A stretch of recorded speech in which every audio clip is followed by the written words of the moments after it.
2016년의 마지막 주입니다. 사무엘하 오늘 16장을 우리가 공부를 하도록 하겠습니다.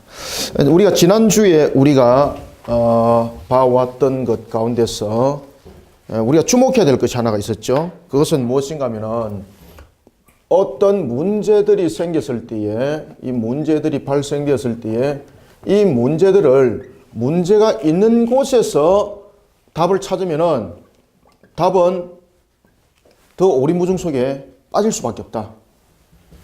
세상적인 부분에서 생겼던 문제들일지라도 신앙 가운데 생겼던 문제들일지라도 모든 것은 신앙 안이라는 이 관론으로 다 끌고 들어와야 된다. 그랬을 때에 하나님께서 다윗에게 후세를 허락하셨던 것처럼 후세가 다윗을 찾아오잖아요. 그리고 오늘 본문에 등장할 때 보면은 이 후세가 다윗의 생명을 살리는 일에, 그러니까 다윗의 이 문제들을 해결하는 데 있어서 하나님께서 주시는 피할 도구가 되는 겁니다. 피할 도구. 아주 중요한 역할을 하는 거죠. 그러니까 하나님께서 문제가 직면했을 때에 하나님의 신앙 가운데서 엎드려 은혜를 구하던 이 다윗을 향하여서 하나님께서 후세를 허락하십니다. 오늘 특히 16장은 여러분들이 발견하면서 우리가 또한 깨달아야 될 것은 다윗이 이제 예루살렘에서 그가 무혈 입성을 했던 압살롬을 뒤로하고 도망자가 된 그런 모습이 되었습니다. 마치 사울에게 쫓겼던 그런 과거의 그런 모습. 그런데 문제는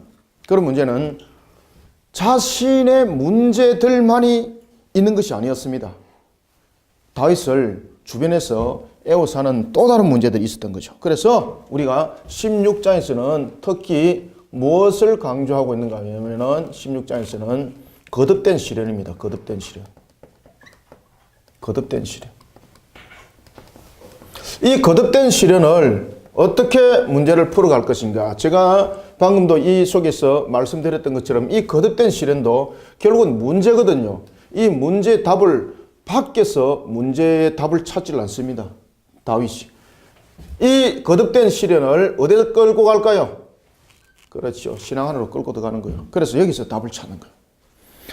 특히 우리는 이 16장을 통해서 거듭된 다윗의 시련, 그 거듭된 다윗의 시련에서 우리는 그의 신앙의 자세를 우리가 발견할 수가 있는데 그의 신앙은 어떠한 것이었는가? 우리가 16장을 통해서 우리가 보도록 하겠습니다. 특히 16장에 보면은 다윗을 거듭된 시련 가운데에 두게 했던 세 명의 인물이 등장하는데 이 세 명의 인물이 등장하거든요. 다윗의 거듭된 시련 가운데서 세 명의 인물이 등장합니다. 이 세 명의 인물들은 다윗이 예상을 하지 못했던 사람들입니다. 모두 다. 첫 번째 사람은 오늘 이제 읽을 본문에 보면은 나타나는데 1장부터 4절에 보면은 1절부터 4절에 보면은 누가 등장하죠? 누가 등장합니까? 그렇죠. 시바. 시바는 누굴까요, 여러분들? 시바는 여러분 사울 집안 사람이죠. 사울 집안 사람. 베냐민 지파였고 그리고 사울의 집안 사람이었습니다. 사울의 집안 사람이었습니다. 그가 만나서 죄송합니다. 시므이하고 시바하고 제가 지금 잠깐 헷갈렸습니다. 시므이가 시바는 여러분들이 잘 아시는 것처럼 머비보셋.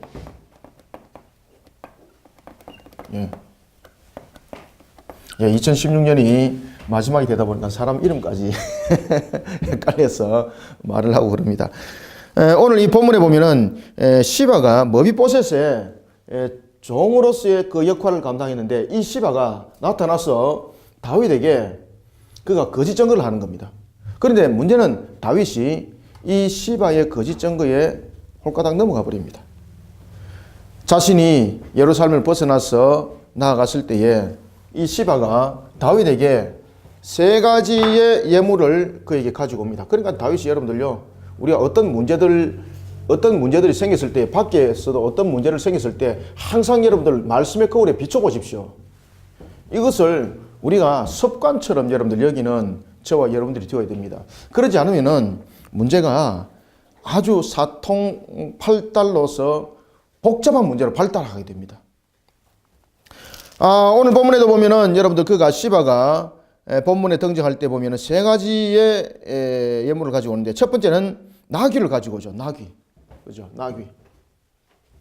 시바가 첫 번째는 나귀가 등장합니다. 나귀는 왜 가지고 왔을까요? 나귀는 왕의 가족들을 타개하기 위해서 가지고 왔습니다. 그러니까 이것은 나귀를 가져왔다는 것은 이거 왕으로 인정한다는 거죠. 당신의 아들 압살롬은 당신을 왕으로 인정하지 않지만은 나는 당신을 왕으로 인정하겠습니다. 얼마나 여러분들 마음이 속 들어요. 그 다음에 두 번째는 떡과 과일을 가지고 오죠. 떡과 과일을 가져와서 그가 뭐라고 말합니까? 떡과 과일을 가져와서 청년들을 먹게 하십시오 라고 말합니다. 다시 말하면 왕권의 회복과 기력의 회복을 위해서 청년들이 먹고 뭘 하겠습니까? 힘을 내어서 이 왕권을 회복하십시오. 이 왕권 회복을 위해서 왕권 회복을 빕니다. 이 내용을 담고 있었고, 그 다음에 세 번째는 그가 가지고 왔었던 것이 여러분 무엇인가 하면 포도주였습니다. 이 포도주를 통해서 이렇게 말하지요. 피곤한 자들에게 마시게 하십시오. 이 마찬가지로 기력을 회복하면서 이 왕권의 회복을 이렇게 말하는 속에서 다윗이 신앙 가운데서 이것을 다시 돌아보지 못하는 거죠. 다윗이 어떤 내용의 발언이 나오는가 하면은 요나단과의 맺었던 언약을 깨트려 버리는 그런 실수를 범하게 되는 겁니다. 자, 우리가 성경을 이제 읽어가면서 본문 내용을 우리가 보도록 하겠습니다. 따라서 우리가 첫 번째 등장인물이 시바였다면 두 번째 등장인물이 누구일까요? 두 번째 등장인물이 그렇죠. 시므이였습니다. 시므이는 제가 이 시바와 잠깐 헷갈려서 말씀드렸던 것처럼 그는 베냐민 지파였습니다. 베냐민 지파였고 그리고 사울의 집안 친족이었습니다. 그런데 이 시므이가요 다윗에게 대항을 하는 겁니다. 다윗을 향해서 저주를 하는데 다윗의 마음을 확 무너뜨려 버리는 거예요. 그 본문의 내용들이 오늘 등장하고 있습니다. 그 다음에 등장하는 것이 여러분들이 잘 아시는 것처럼 시므이가 5절부터 8절에 나타나고 그 다음에 20절부터 23절에 누가 나타나죠? 세 번째 아히도벨은 여러분들 이 지략가입니다. 아주 뛰어난 지략가인데 어느 정도 지략가인가 하면은 성경이 말하기를 하나님을 대신할 정도다. 하나님을 대신할 정도의 그런 뛰어난 지략가가 아히도벨이 다윗을 배반해버립니다. 이거는 다윗이 상상을 하지 못했던 겁니다. 예상을 하지 못했던 거예요. 이런 문제들이 봉착되어졌습니다. 여러분들 아시겠습니까? 이런 문제들이 봉착되어졌을 때도 여러분들 이 모든 문제들을 우리가 적극적으로 문제를 풀어나간다든지 감각적으로 문제를 풀어나간다든지 그리 하게 되면 실수를 하게 되는 거죠. 이 시바의 이 문제도 시바의 말만 들었고 자신이 거기에서 바로 재판을 해버립니다. 항상 여러분들 우리가 어떤 사람들에게 A라는 말을 들었을 때에 거기에 대해서 기가 솔깃해서 A라는 말에 대해서 바로 판단을 내리는 자가 되지 말고 어떤 증거를 가지고 판결을 해야 될 내용이 있고 그것을 들어서 내가 이해하여서 판결을 내려야 될 내용이 있는데 특히 어떤 서로 간에 이익적인 문제 그리고 증거가 필요한 문제는 항상 여러분들 우리가 섣불리 답하지 말아야 됩니다. 그래서 성경은 항상 정인에 관해서 이야기를 하지 않습니까?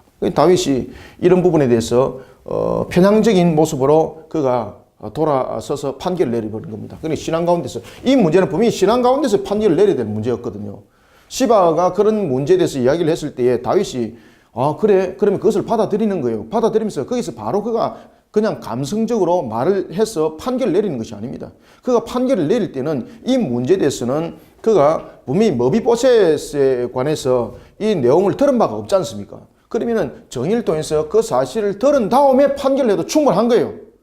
신앙 가운데 판결을 하게 됐으면 이 문제들이 안 터지는 겁니다. 그런데 신앙 가운데 문제를 그가 풀어나가지 아니하고 그가 감각적으로 문제들을 답을 풀어나가니까 나중에 이 문제가 꼬여버리는 그런 결론이 생기는 것입니다. 자, 우리가 이런 측면에서 우리가 16장을 보면서 거듭된 시련, 그 속에서 다윗의 신앙의 자세를 보면서 또한 우리가 실수할 수도 있고 또한 넘어질 수도 있지만은 그럼에도 불구하고 우리의 모습들이 항상 하나님을 향한 신앙으로 회개하고 세워지고 회개하고 세워지고 이런 신앙들이 여러분들 되어야 됩니다. 우리가 믿음 속에서 우리가 구원을 받았습니다. 그죠? 우리가 회개함에 있어서 원죄에 대한 회개도 자범죄에 대한 회개도 모든 것이 하나님께서 우리에게 베푸시는 은혜인 거예요. 이런 속에 우리의 신앙들이 세워져 나가는 겁니다. 자, 16장 1절부터 우리가 4절까지 한번 읽어보고 다시 한번 말씀드리겠습니다. 시작. 다윗이 마루턱을 조금 지나니 머비보셋의 종 시바가 안장을 지운 두 나귀의 떡 200개와 금포도 100송이와 여름 과일 100개와 포도주 한 가죽 부대를 싣고 다윗을 맞는지라. 왕이 시바에게 이르되 네가 무슨 뜻으로 이것을 가져왔느냐 하니 시바가 이르되 나귀는 왕의 가족들이 타게 하고 떡과 과일은 청년들이 먹게 하고 포도주는 들에서 피곤한 자들에게 마시게 하려 함이니이다. 왕이 이르되 네 주인이 아들이 어디 있느냐 하니 시바가 왕께 이르되 아뢰되 예루살렘에 있는데 그가 말하기를 이스라엘 족속이 오늘 내 아버지의 나라를 내게 돌리리라 하나이다 하는지라. 왕이 시바에게 이르되 머비보셋에게 있는 것이 다 네 것이니라 하니라. 시바가 이르되 내가 절하나이다. 내 주 왕이여 내가 왕 앞에서 은혜를 입게 하옵소서 하니라. 아멘. 그렇죠. 오늘 우리가 이제 본문에서 등장하는데 다윗의 거듭된 시련이 있습니다. 그러니까 우리가 거듭된 시련 가운데서도 이 문제들에 대해서 항상 신앙의 자세를 가져야 된다는 겁니다. 지금 첫 번째 다윗의 실수함에 대해서 지금 딱 꼬집는 거예요. 거듭된 지금 시련이지 않습니까? 다윗은 나중에 뒤에 보면은 시므이가 다윗을 향해서 돌을 던지고 저주를 할 때에 그 저주를 막지 못하도록 합니다. 왜냐하면 하나님께서 나에게 내리신 바로 징벌이다. 바세바 사건을 그가 기억을 하면서 회개하는 거죠. 그럼에도 불구하고 시바 사건이 딱 터졌을 때 먼저 여러분 그 자세를 보면은 시므이 사건을 터졌을 때에 그가 취했던 신앙의 자세와 시바가 입으로 말했을 때에 했던 이 자세들은 좀 다르죠. 그죠?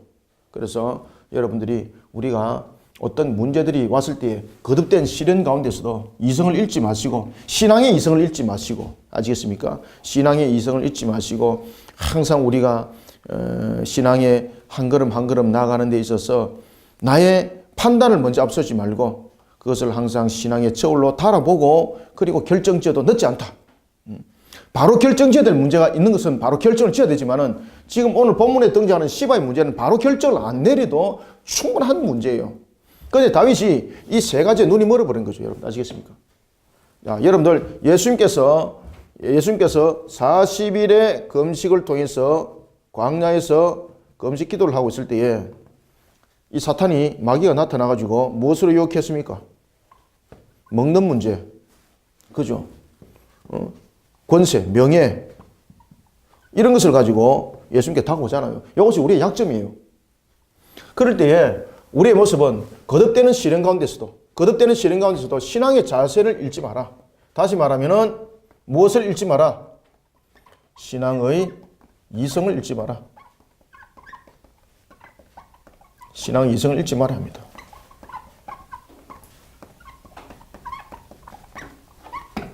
이 신앙의 이성을 잃어버리니까 이게 어리석은 판단이 되는 겁니다. 그러니까 자신의 눈의 안목, 그 다음에 배를 채워주는 문제, 그에 대해서 그가 탐복을 하는 거죠. 그러니까 그가 그 속에서 귀가 멀어지고 결국은 그가 내려졌던 것이 뭔가 하면은 여러분들 요나단과 맺었던 언약을 파괴하는 그런 큰 실수를 그가 범하게 되는 겁니다. 시므를 향해서 시바를 향해서 그가 뭐라고 말하는가 하면은 내가 머비보셋에게 줬던 모든 것을 누구에게? 그렇죠. 너가 해라. 너가 가지고 가거라.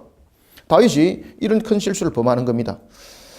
특히 여러분들이 잘 아시는 것처럼 이 시바는 아주 이 자신의 입장에서 문제들을 풀어나가는 데 있어서 아주 기발한 자죠. 다윗에게 머비보셋에 대한 정보를 제공하면서 자신의 위치를 차지하려고 했는데 다윗은 오히려 역반응으로 그에게 시므의 종이 되도록 했지 않습니까? 그러니까 그가 이번 기회를 딱 차지한 거예요. 세상 사람들은 여러분들 보시면 다윗이 쫓김을 당하고 있을 때에 시바처럼 다윗에게 가지 않습니다. 그렇지 않습니까? 그가 자신이 스스로 뭐 갈 길을 간다든지 뭐 나름대로의 다시 압살롬에게 붙어가지고 내가 당신 아버지에게 이런 억울한 일이 있었습니다. 그러니 당신은 아버지에게 억울한 일을 당한 자에게 문제를 풀어주는 왕이라고 들었습니다. 그러니 이 문제를 풀어주십시오. 이렇게 말할 수 있잖아요. 압살롬과 결탁하게 되면 충분히 그 문제를 그렇게 풀어나갈 수 있거든요. 그런데 시므이의 시바의 이 내용들은 여러분들이 보시면 압니다만 아주 여러분들 이 가지고 있는 것이 교묘하죠. 아주 교묘하죠.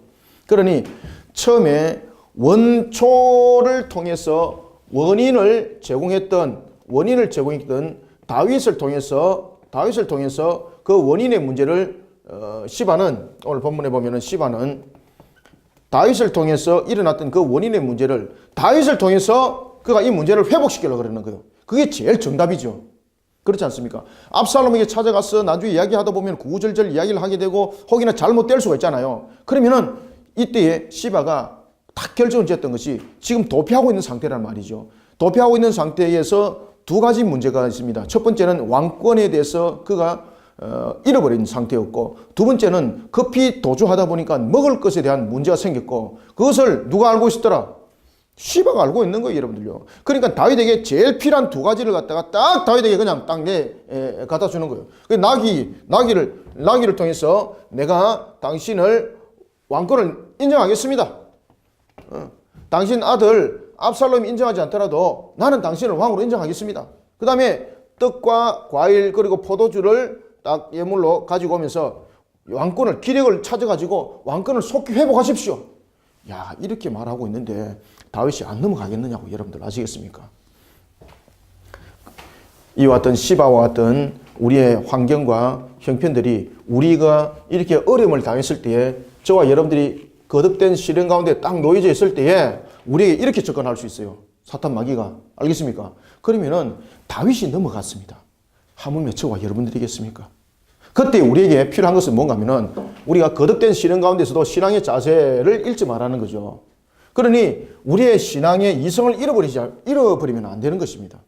그러니 항상 우리가 말씀의 거울에 우리를 또 비춰보고 거듭된 시련 가운데서도 또 우리의 모습들을 세상 속에 불평과 불난 속에 비춰보지 마시고 형편과 환경 속에 비춰보지 마시고 항상 여러분들 하나님의 섭리에 대해서 그리고 하나님께서 이루심에 관해서 그것을 반드시 믿으시고 그리고 말씀의 거울에 우리를 비춰봐서 모든 것들을 문제들을 풀어나가는 목사님 그 너무 그 고리타분한 문제고 그렇질 않아요. 세상 문제들은 세상에서 답을 찾아야 될 것들이 얼마나 많은데 신앙 가운데서 찾아야 될 문제도 있고 세상 가운데서 찾아야 될 답도 있어요. 맞습니다. 그럴지라도 모든 것이 바탕이 기준이 신앙의 기준이 되어야 됩니다. 여러분들 아시겠습니까? 이것이 우리의 삶의 근본이 되어야 되는 거예요. 그렇기 때문에 오늘 본문의 사무엘하 16장에서도 지금 그 이야기를 하고 있는 겁니다. 지금 그가 거듭된 시련 가운데서 그가 왜 이런 실수를 했는가? 신앙의 이성을 잃어버렸다는 이야기예요. 그러니 우리에게 무엇을 조명해주고 있겠습니까? 너희들은 어떤 거듭된 신앙 가운데서도 신앙의 이성을 잃어버리지 마라.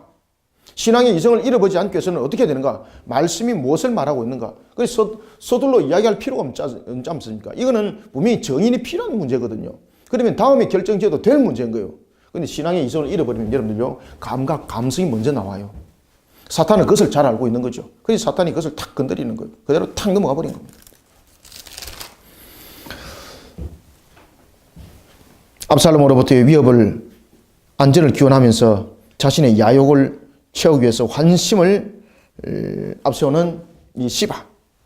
그런가 하면은 누가 또 등장합니까?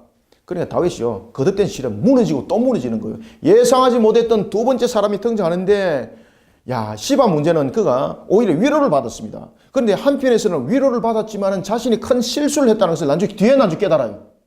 나중에 머비보셋이 나중에 등장해서 머비보셋이 나중에 이실직고를 합니다. 사실에 대해서 이야기를 합니다. 그때 다윗은 자신이 실수를 했다는 것을 알게 되고 전체를 엎을 수는 없고 그것을 부분적으로 회복시켜줘요.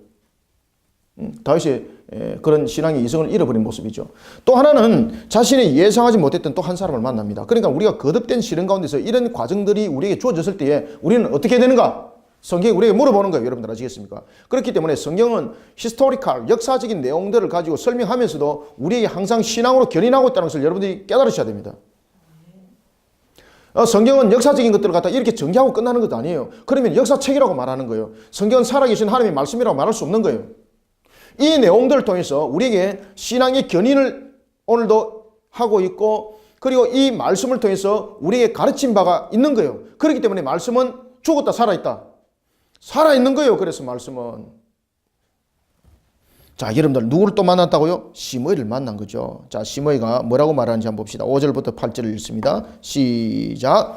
다윗 왕이 바후림의 이름에 거기서 사울의 친족 한 사람이 나오니 게라의 아들이요 이름은 시므이라. 그가 나오면서 계속하여 저주하고 또 다윗과 다윗 왕의 모든 신하들을 향하여 돌을 던지니 그때의 모든 백성과 용사들은 다 왕의 좌우에 있었더라. 시므이가 저주하는 가운데 이와 같이 말하니라. 피를 흘린 자여 사악한 자여 가거라 가거라. 사울의 족속의 모든 피를 여호와께서 네게로 돌리셨도다.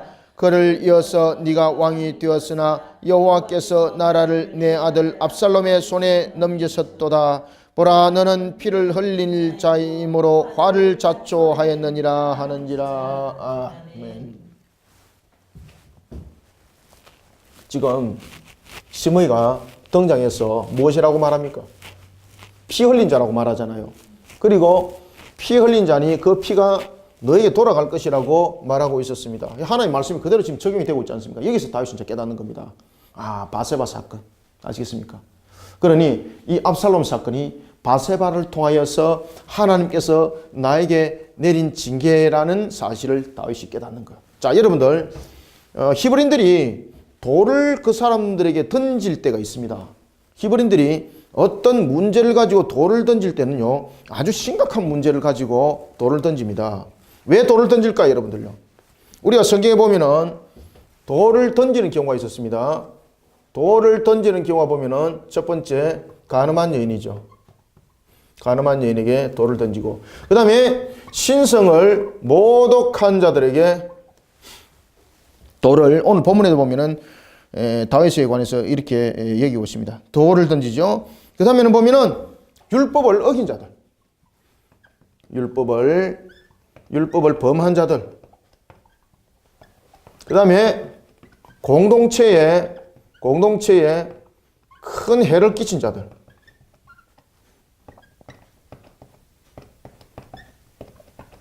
이런 자들에게 돌을 던집니다. 이 바로 이게 뭡니까, 여러분들요? 이 돌을 던졌다는 것은 뭡니까? 저주입니다. 저주하는 겁니다. 그래서 여러분들 신성 모독되었던 자는 저주하면서 돌로 쳐 죽이는 거예요. 예수님 앞에 가늠한 여인을 데려왔습니다. 그때에 예수님께서 뭐라고 말씀하십니까? 너희 중에 죄 없는 자는 무엇으로 쳐라? 돌로 쳐라. 아시겠습니까? 그때에 돌로 친 사람이 몇 명 있더라? 한 명도 없이 다 물러나더라. 이 돌은 여러분들요, 돌로 친다는 것은 저주를 하면서 그를 죽이는 거예요. 그런데 시므이가 여러분들 등장해서 다윗에게 지금 거짓을 하는 거예요. 그러니 다윗에게 뿐만 아니라 다윗과 함께한 그들 향해서 지금 돌을 던지는 거예요. 보십시오. 6절 보세요. 또 다윗과 다윗 왕의 모든 신하들을 향하여서 돌을 던지더라. 아시겠습니까? 도주하고 있는 다윗을 깔보고 두려움없이 접근하는 거죠. 이때에 여러분들 시므이가 자기 혼자 와서 이렇게 돌 던지고 이런 미친 짓 하지 않습니다. 시므이가 분명히 왔을 때는 자기 혼자 오는 것이 아니라 자신의 조직들을 뒤에 함께 거느렸다고 여러분 보셔야 되는 겁니다. 그러니 시므이가 그 조직의 힘을 가지고 그럼 다윗 너 내가 한번 붙어볼래? 지금 이래 된 거예요. 지금. 그때에 다윗의 주변에 있던 그 장군들이 특히 아비새가 무엇이라고 말을 하고 있습니까? 자, 여러분들 9절 한번 읽읍시다. 시작. 스루야의 아들 아비새가 왕께 여짜오되 이 죽은 개가 어찌 내 주 왕을 저주하리까? 청하건대 내가 건너가서 그의 머리를 베게 하소서 하니. 아멘. 시므이의 이 상황이 어떤 것인지 다윗이 시므의 입에서 나온 말을 통해서 그가 깨닫습니다. 그것은 7절에 보면은 피를 흘린 자여 사악한 자여 가거라. 특히 시므이가 다윗을 향해서 피 흘린 자라고 말했을 때는 그는 한 사건을 가지고 이야기를 하는 겁니다. 그때의 한 사건은 여러분들이 잘 아시는 우리아 사건이 아닙니다. 어떤 사건을 들고 왔을까요? 지금 시므이가 여러분들 베냐민 지파죠. 베냐민 지파고 사울의 집안이죠. 지금 다윗에 관해서 사울의 집안이 아주 극한 감정을 가질 수 있는 것 가운데서 대표적인 것들이 여러분들 하나가 있는데 그것이 뭔가 하면은 우리가 성경에서 등장하는 기본 사람들의 손을 다윗이 들어주죠. 기근으로 인하여서. 그리고 그 일로 인하여서 기본 사람들의 그 원한을 풀어줄 때에 사울의 7 자손들을 처형하는 사건이 있습니다. 지금 그 내용들을 다루고 있는 겁니다. 시므이가. 그러니 여기서 피 흘린 자라는 것은 너는 우리 베냐민 지파에도 원수이고 사울 집안과도 원수인 너는 너가 했던 그 살인죄에 대해서 하나님께서 대갚아준다. 그러니 너는 여기서 너는 끝나야 된다 이 말이죠. 너는 여기서 죽어야 될 사람이다라는 거죠. 그래서 피 흘린 자라고 이렇게 말하니까 다윗은 이 속에서 무엇을 여러분이 깨달아 하는가 하면은 이 압살롬의 사건과 그리고 지금 이 시므이가 등장해서 자신을 저주하는 사건이 바로 누구의 사건이었다는 것을 기억합니까? 그렇죠. 바세바 사건이라는 기억하는 겁니다. 자, 하나님께서 하나님의 공의가 작동이 되었을 때에 분명히 여러분들 죄인은 하나님께서 용서하십니다. 그죠? 이것을 우리가 은혜라고 말하는 겁니다. 그러면은 죄의 값은 어떻게 하는가? 죄의 값은 분명히 여기서 값은 칩을 받습니다. 그런데 문제는 이 칩을 받는 것조차도 여러분들 은혜라는 것을 여러분들 아셔야 됩니다. 아시겠습니까? 하나님께서 이런 속에 우리에게 다시 한 번 더 되돌아보게 하는 그러니까 이 값의 지불을 통해서 이 값의 지불이 나를 무너뜨리는 것이 아니라 이것을 제거함으로 인해서 이곳에 하나님께서 새 틀을 놓습니다. 새 틀을 놓습니다. 그러니까 은혜인 거예요. 그러니 우리는 여러분들이 죄 죽이기 뭐 이런 식으로 해서 우리가 지금까지 뭐 죄를 갖다가 무슨 쫓아가지고 말이죠. 부적을 놔놓고 그것을 제가듯이 우상 숭배처럼 그렇게 죄 죽이는 것이 아니라 우리의 죄에 대한 값에 대한 부분에 대해서 우리가 회개하고 우리가 성경에도 여러분들 보시면은 도덕에 자기가 도둑질을 했으면은 그 도둑질에 대해서는 회개함에 대해서는 분명히 용서를 하죠. 그런데 성경은 무엇이라 말하고 있습니까? 그것을 2배를 갚아라, 4배를 갚아라 그 이야기를 하고 있죠. 그죠? 그러니까 여러분들 값에 대한 지불인 거예요. 그러면서 그 속에 은혜가 있는 겁니다. 아시겠습니까? 이 다윗이 이것을 지금 읽은 거예요. 지금.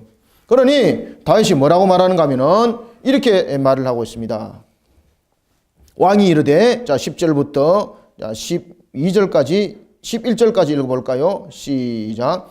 왕이 이르되 스레야의 아들들아 내가 너희와 무슨 상관이 있느냐? 그가 저주하는 것은 여호와께서 그에게 다윗을 저주하라 하심이니 네가 어찌 그리하였느냐 할 자가 누구겠느냐 하고 또 다윗이 아비새와 모든 신하들에게 이르되 내 몸에서 난 아들도 내 생명을 해하려 하거든 하물며 이 베냐민 사람이랴 여호와께서 그에게 명령하신 것이니 그가 저주하게 버려두라. 아멘. 아시겠죠?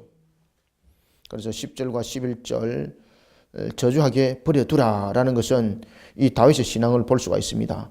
이 속에서 다윗은 바세바의 사건으로 인한 자신의 죄의 값이라는 것을 그가 깨닫는 거예요. 그때 다윗은 하나님의 주권을 인정합니다. 아시겠죠? 신앙의 자세, 신앙의 이성을 잃지 말아야 되는 거예요. 하나님의 주권을 인정하는 거예요. 하나님의 주권을 인정할 뿐만 아니라 하나님의 의로우심도 함께 인정을 하는 거예요. 그러니 하나님께서 우리에게 죄의 값을 우리에게 물을 때는 이 값의 지불을 통해서 내가 무너지고 없어지는 것이 아니라 내가 여러분들 이 죄의 값을 지불함으로 인해서 내가 없어지게 되면은 이 용서라는 것이 성립이 엉터리가 되는 거예요. 그러니 이 용서 속에서 하나님께서 새 틀을 놓기 위해서는 이 죄에 대한 뿌리를 뽑아야 되지 않습니까? 이 뿌리를 뽑으시고 하나님께서 새 틀을 심는다니까요.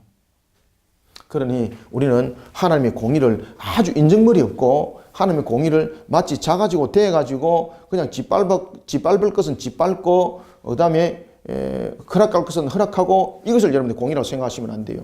하나님의 속성은 모든 것이 함께 동시에 함께 연결되어지는 건데 만약에 하나님의 속성 가운데서 공의만을 발동한다면 우리는 절대 구원받지 못합니다. 아시겠습니까? 하나님의 속성이 모든 것이 별도로 움직인다면 공의에 의해서 발동이 된다면 공의는 말 그대로 공의의 잣대잖아요. 캐논이지 않습니까? 그러면 그 공의에 의한 잣대로 일어나면 전부 다 죽음이에요. 그러면 죽고 난 뒤에 여러분들 다음에 속성 속에서 하나님의 사랑의 속성 뭐 여러 가지 것들이 일어났다. 용서에 관한 것들이 자비와 용서함이 일어났다. 죽고 난 뒤에 여러분 자비와 용서가 무슨 필요 있습니까?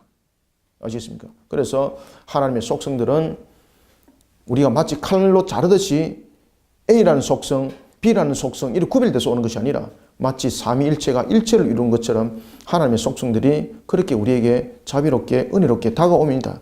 그래서 공의 속에도 여러분들 은혜가 있는 거예요. 공의 속에도 하나님의 자비하심과 사랑이 있는 거예요. 여러분들 아시겠습니까?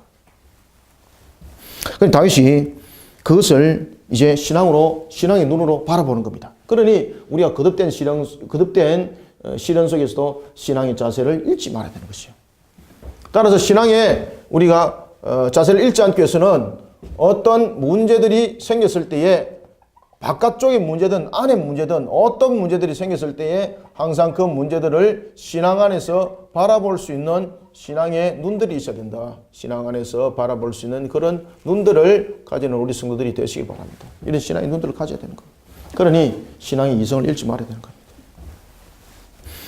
자, 그러면서 다윗이 하나님의 절대 주권을 인정할 뿐만 아니라 12절에 보면 이렇게 말씀하시죠. 12절에 보면은 자, 한번 읽어볼까요? 시작. 혹시 여호와께서 나의 원통함을 감찰하시려니 오늘 그 저주 때문에 여호와께서 선으로 내게 갚아주시리라 하고. 아멘. 자, 이거 여러분들 잘못 오해하시면 안 됩니다.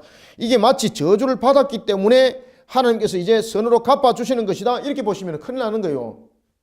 마치 여러분들 이 한글 성경을 읽으면서 그렇게 오해할 수 있는 소지가 충분히 있어요. 그러면 이제 내가 저주를 받았기 때문에 이제 하나님께서 선한 것으로 갚아줄 것이야. 여러분 그렇지 않습니다. 아무리 하나님께서 우리를 저주를 해도 우리가 회개하며 신앙이 되질 않으면 하나님께서 선함으로 우리를 세트를 놓질 않습니다. 그러니 신앙의 자세에서 신앙을 제가 이성을 잃지 말라고 계속 말씀하시는 거예요. 그리고 문제들을 신앙 안에서 문제들을 바라보고 신앙 안에서 문제들을 풀어나가라고 제가 말씀을 드리는 거예요. 계속해서. 이것이 아무것도 아닌 것 같아도 이것이 여러분들 속에 마음반 속에 못딱지가 안 켜지고 마음반 속에는 못이 바뀌어서 빠지지 않는 못이 되어야 되는 거예요. 오늘 본문에 보면은 특히 여호와께서 선으로 내게 갚아주시리라. 무엇 때문에? 그 저주 때문이라고 말을 하는 것은 저주를 받았기 때문에 선으로 하나님께서 갚아주신다는 것이 아니라 자신이 저주를 받더라도 그것이 오히려 자신에게 선한 유익을 가져다 줄 것을 그는 어떻게 했더라? 믿었더라 이 말이에요. 믿었더라. 아시겠습니까? 그러니 그의 입에서 무엇이 나왔습니까? 회개함이 나오는 거예요.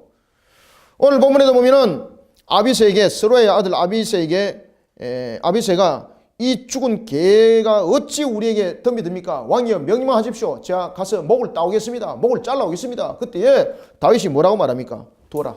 하나님께서 나를 저주하는 것이다. 이게 여러분 뭔가 하면 회개함의 신앙이 회개함이.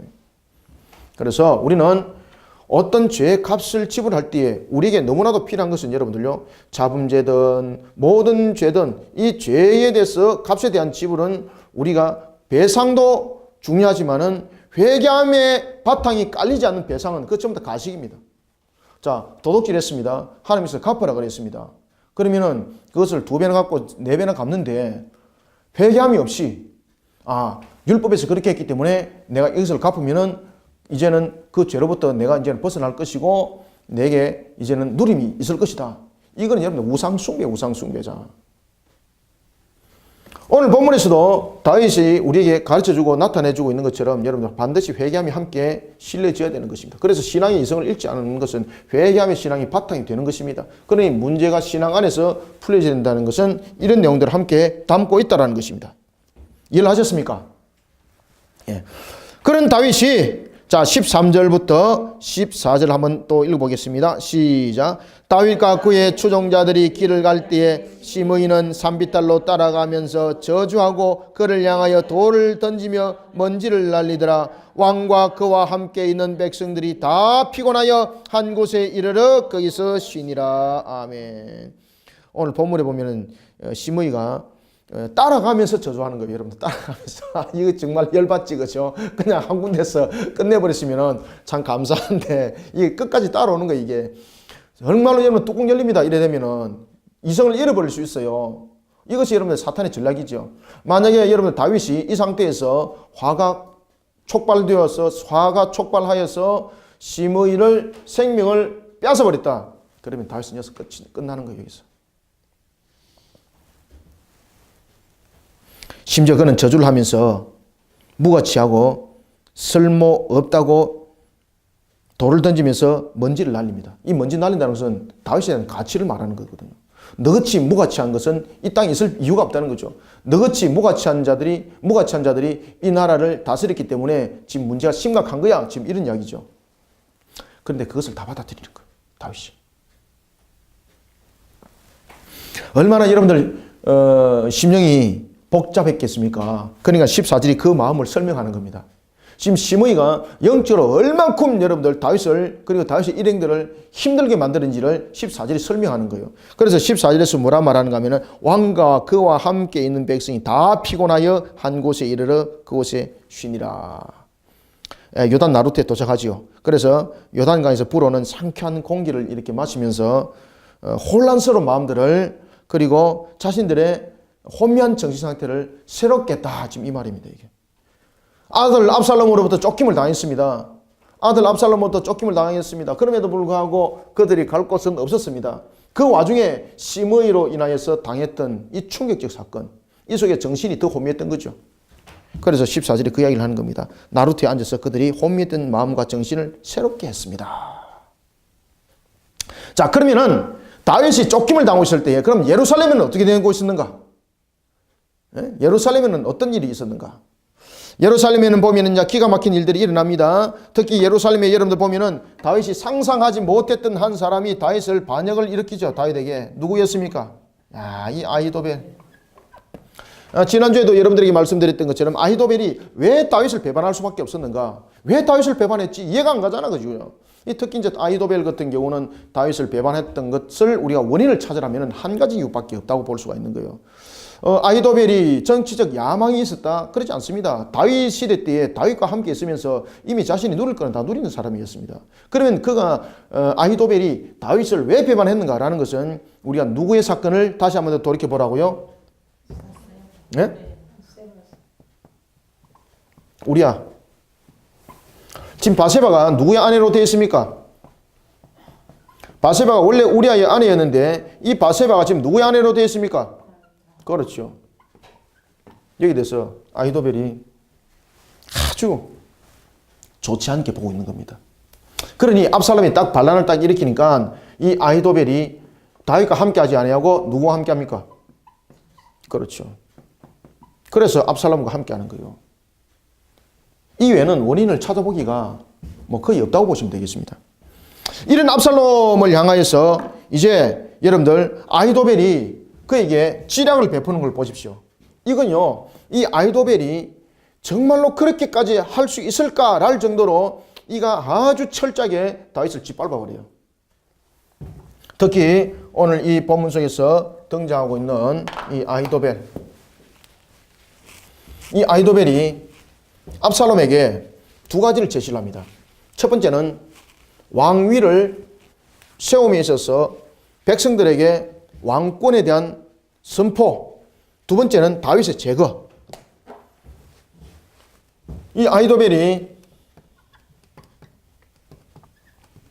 압살롬에게 두 가지를 제안하죠.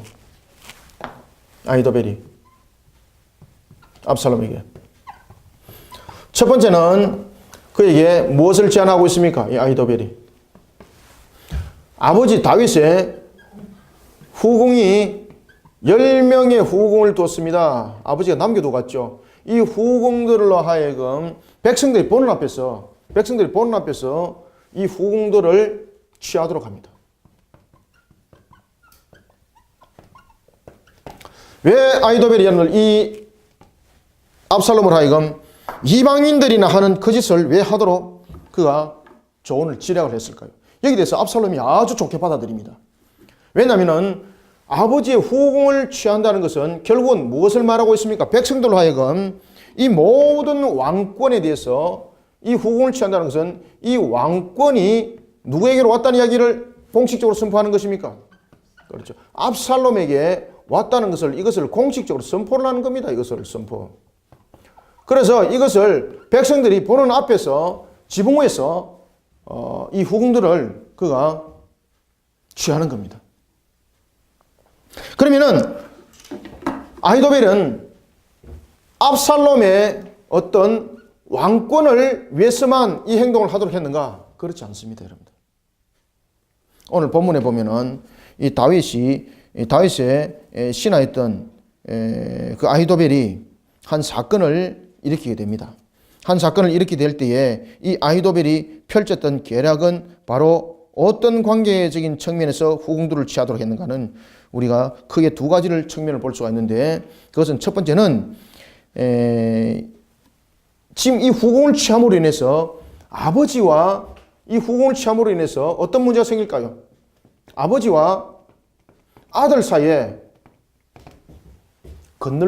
이제는 완전히 끝나버린 강이 되는 겁니다.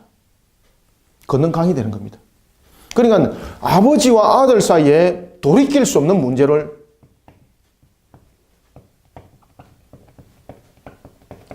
만들어가는 겁니다. 그러면 왜 그가 이런 일을 했는가? 그가 지금 반란 세력에 들어왔잖아요.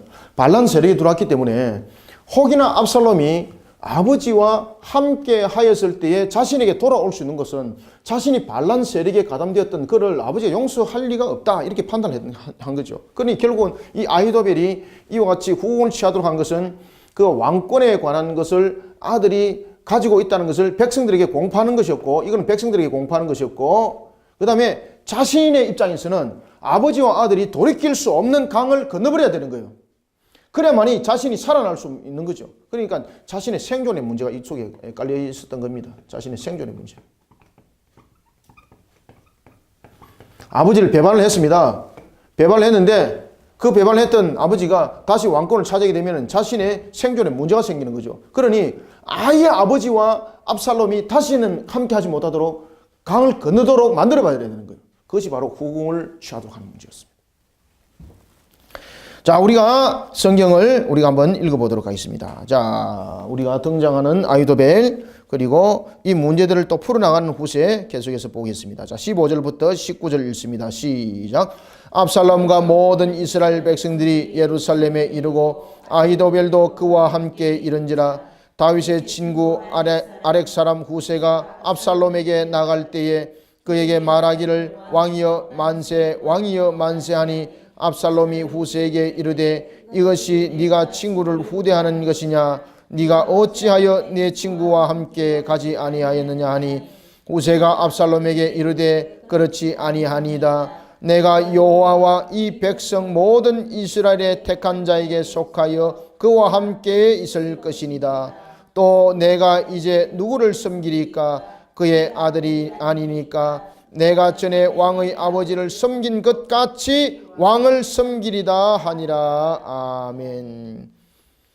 예루살렘에서 이제 어떤 일이 있었는가 하면은 압살롬 주변에 이제 한 사건이 일어나는데 다윗이 후세로 하여금 압살롬의 상태도 한번 점검하고, 그리고 예루살렘의 전체적인 것도 파악해야 될 겸 후세를 다시 예루살렘으로 보내게 됩니다. 후세도 여러분들이 잘 아시는 것처럼 지략가죠. 그런데 후세와 아히도벨이 여러분들 서로 간에 지략을 펼친다면요, 후세가 아히도벨을 따라가지 못해요. 그래서 성경이 나중에 무슨 이야기를 하는가 하면은 아히도벨은 하나님을 대신할 정도로 지략가다라고 말하고 있습니다. 하나님을 대신할 정도로 여러분들 세상 속에 지략가라 할지라도 하나님께서 주시는 지혜를 가진 자를 따라갈 수 없어요. 지금 성경은 그것을 함께 가르칩니다. 나중에 17장에 가면 말입니다. 그러니 신앙 안에서 문제를 푼다는 것이, 문제를 신앙 안에서 풀어나간다는 것이 얼마나 여러분들 우리에게 중요한지는 성경에서 우리가 하나하나 발견해 나갈 수가 있는 것을 볼 수가 있습니다. 자, 예루살렘에 무혈 입성했던 이 압살롬을 향해서 그는 합법적으로 이제 왕권을 세우려고 합니다. 그러나 이스라엘 역사 속에서는 이 압살롬을 왕으로 인정하지 않습니다, 여러분들. 분명히 그가 왕으로서 등극은 했습니다. 그런데 그를 왕으로 인정하지 않습니다. 하나님께서 세우신 합법적인 그런 통치자로서 자신은 쓰임받기를 원합니다. 세움받기를 원합니다. 그러나 하나님은 그를 세우지 않습니다. 그런데 이런 압살롬에게 참 기쁜 소식이 전해왔었습니다. 그것은 바로 뭔가 하면 후세가 예루살렘에 왔다는 거죠. 그런데 그 후세가 그에게 와서 압살롬에게 다가와서 뭐라고 말하는가 하면은 왕이여 만세, 왕이여 만세, 왕으로 지금 인정한다는 이야기죠. 그죠? 후세의 입에서 왕이라는 단어가 나왔고 당신을 내가 왕으로 인정하겠다는 이야기입니다. 그러니까 압살롬이 깜짝 놀라는 거예요. 압살롬이 깜짝 놀라면서 왜 그러는가 하면은 너를 17절 보십시오. 압살롬이 후세에게 이르기를 이같이 말합니다. 네가 친구를 후대한 것이, 여기서 친구라는 것은 다윗을 말하고 있죠. 친구를 후대하는 것이냐, 네가 어찌하여 네 친구와 함께 가지 아니했는가? 이 후세의 만세 소리에 이 압살롬이 당황한 것이 역력하게 그 모습 속에서 지금 나타나고 있는 겁니다. 다시 말하면 네 친구를 향해서 충성하는 것이 너는 이것이냐 라면서 냉소를 내뱉죠. 그때에 이 후세가 어떻게 말을 하고 있는가 하면 이렇게 말합니다. 후세가 압살롬에게 말합니다. 그렇지 않습니다. 나는 당신을 왕으로서 아버지를 섬긴 것 같이 내가 당신을 왕으로 섬기겠습니다. 이 말은 무슨 말인가 하면은 여기서 이제 압살롬이 마음이 풀리는 거예요. 지금 압살롬은 후세를 향해서 뭐라고 말하는가 하면은 너는 나의 아버지의 신복이 아닌가 이렇게 말합니다. 그때에 후세가 뭐라고 말하겠습니까? 그러니까 여러분들요, 사람이 주는 지혜로서 우리가 사람이 가지고 있는 지혜를 가지고 세상이 감당할 수 없는 지혜라고 말하지만은 이 지혜도 하나님이 주시는 지혜를 따라갈 수 없어요, 여러분들요. 후세가 뭐라고 말하는가 하면은 압살롬이 후세를 향해서 이렇게 말합니다. 압살롬이 후세를 향해서 너는 아버지의 신복이 아닌가 라고 말하니까 후세가 뭐라고 말합니까? 아닙니다, 이 말입니다. 아닙니다. 아닙니다. 나는 다윗을 신복으로 모신 것이 아니라 무엇으로 모셨다는 겁니까? 내가 다윗의 신복으로서 다윗을 섬긴 것이 아니라 다윗을 무엇으로? 어디의 왕? 그렇죠. 이스라엘 왕으로서 섬긴 난 누구다는 이야기입니까? 그렇죠. 나는 왕의 신하라는 이야기죠. 그러면 이스라엘을 다스렸지만은 왕이 바뀌더라도 그 신하는 그대로 그 왕을 인정하고 섬기는 그런 신하인 거예요. 아시겠습니까? 너는 아버지의 신복인데 너가 왜 여기 왔는가? 지금 이야기거든요. 그런데 그때에 아이고 제가 그전에는 아버지의 신복이었는데 지금은 제 마음이 돌이켜서 이제는 제가 왕인 압살롬을 따르겠습니다. 이렇게 했다면은 그는 살아남지 못하지요. 왜? 언젠가는 압살롬을 또 배반할 수 있는 자니까. 죽여버리는 거죠. 그런데 이 후세의 답변에 압살롬이 담복을 하고 압살롬이 후세를 받아들입니다. 왜 받아들였는가? 나는 다윗의 신복으로서 신하가 아니라 이스라엘 왕으로서의 신하입니다. 그러니 이제 당신이 왕이 되었으니 나는 신하로서의 도리를 다할 뿐입니다. 기가 막히죠. 하나님께서 그런 지혜를 딱 주시는 거예요. 그러니 여러분들 사람이 주는 지혜는요, 간사해서 다른 사람이 그것을 파악할 수도 있습니다. 그러나 하나님께서 주시는 지혜는요, 사람이 그 깊이를 절대 파악할 수 없어요. 그러니 문제를 신앙 안에서 풀어나가는 우리 성도들이 되시길 바랍니다. 따라서 오늘 이 본문 내용도 우리가 그런 입장에서 반드시 중요하게 여길 필요가 있다는 거죠. 그래서 여러분들이 19절에 보면 별표를 딱 하나 치놓으세요. 또 내가 이제 누구를 섬기리까? 그의 아들이 아니니까. 아시겠죠? 그건 정당한 왕으로 인정한다는 이야기죠. 그러니까 여러분들요, 거기다가 괄호를 쳐서 이렇게 해놓으세요. 하나님께서 주시는 지혜로서 살아가자. 하나님께서 주시는 지혜로 살아가자. 하나님께서 주시는. 여러분들 하나님께서 주시는 지혜로 살아가야 됩니다. 하나님께서 주시는 지혜로 살아가기 위해서는요, 모든 문제들을 어디에서 풀어라? 그렇죠. 문제에서 문제를 풀지 마시고 신앙으로 끌고 들어온나? 신앙으로 끌고 들어와서 이 속에서 여러분들 답을 얻으시길 바랍니다. 아시겠죠? 이렇게 답을 얻으셔야 되는 겁니다. 그러면 하나님께서 지혜를 주시는데 이 지혜로 여러분 살아가시면 됩니다. 이때에 아히도벨은 후세를 너무나도 잘 알고 있습니다. 후세도 아히도벨을 너무나도 잘 알고 있습니다. 압살롬이 아히도벨에게 이렇게 말합니다. 자, 20절부터 23절 한번 읽어보겠습니다. 시작. 압살롬이 아히도벨에게 이르되 너는 어떻게 행할 계략을 우리에게 가르치라 하니 아히도벨이 압살롬에게 이르되 왕의 아버지가 남겨두어 왕궁을 지키게 한 후궁들과 더불어 동침하소서. 그리하면 왕께서 왕의 아버지가 미워하는 바 됨을 이 온 이스라엘이 들으리니 왕과 함께 있는 모든 사람의 힘이 더욱 강하여지리다 하니라. 이에 사람들이 압살롬을 위하여 옥상에 못을 치고 장막을 치니 압살롬이 온 이스라엘 무리의 눈앞에서 그 아버지의 후궁들과 더불어 동침하니라. 그때에 아히도벨이 베푸는 계략은 어떻더라? 사람이 하나님께 물어서 받은 말씀과 같은 것이라. 아히도벨의 모든 계략은 다윗에게나 압살롬에게나 그와 같이 여겨졌더라. 아멘. 무엇이라고 말하고 있습니까? 아히도벨의 지략이 마치 하나님을 대신할 정도였다. 아시겠습니까? 그런데 이런 아히도벨의 지략이 후세를 따라가지 못합니다. 만약에 사람의 지략으로 이야기한다면 아히도벨의 지략에 후세 따라가지 못하는 거예요. 그런데 여러분들 압살롬에게 딱 가서 후세가 입을 여는 걸 보십시오. 하나님께서 입을 열어서 어떻게 말하고 있습니까? 압살롬이 후세를 향해서 너는 아버지의 신복이 아닌가? 죽었다는 이야기죠. 그때에 말하기를 나는 다윗의 신복으로서의 신하가 아니라 이스라엘 왕으로서의 신하였습니다. 그러니 이제 이스라엘 왕은 누굽니까? 아버지가 아니라 당신이니 나는 이스라엘의 신하로서 왕을 떠받던 일에 충성을 다할 신하로서의 그 직분을 나는 지금 감당해야 됩니다. 아시겠습니까? 그래서 하나님께서 주시는 지혜로 여러분 우리는 살아가는 자들이 되시길 바랍니다. 오늘 본문에도 보면은 이 압살롬이 아히도벨에게 그에게 이제는 내가 왕으로 이제 등극을 했는데 문제는 내가 왕으로서 등극을 한 것을 이제 만천하에 공포를 해야 되겠는데 그리고 백성들로 하여금 추대를 받아야 되겠는데 어떻게 하면 좋겠는가 라고 문제에 대해서 아히도벨에게 답을 얻으니까 아히도벨이 어떻게 하라고 그럽니까? 다른 것을 딱 말하는 것이 아니라 제일 먼저 후궁들을 취하십시오 이야기를 하죠. 왜? 이 후궁들을 취했을 때는 백성들의 입장에서는 아버지가 가지고 있는 권한이 압살롬에게 갔다는 것에 대한 공식적인 선포였고 백성들 입장에서는 자신의 입장에서는 아버지와 아들이 다시는 돌이킬 수 없는 강을 건너는 그래야만이 자신의 생존이 문제가 해결되는 것이었습니다.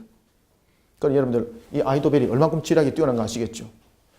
따라서 우리는 오늘 이 사무엘하 16장을 통해서 우리가 간략하게 보아야 될 문제는 거듭된 신앙 가운데서도 우리의 신앙의 자세는 신앙의 이성을 일치하야 된다. 따라서 문제 속에 답을 구하지 말고 문제 속에서 답을 구할 때도 항상 신앙 안에서 하나님의 말씀에 비추어서 우리가 답을 찾아 나가는 그런 신앙인들이 되시길 바랍니다. 아멘. 그래서 우리가 오늘 주신 이 말씀을 삶과 잘 묵상하여 여러분들의 열매가 되기를 소망합니다.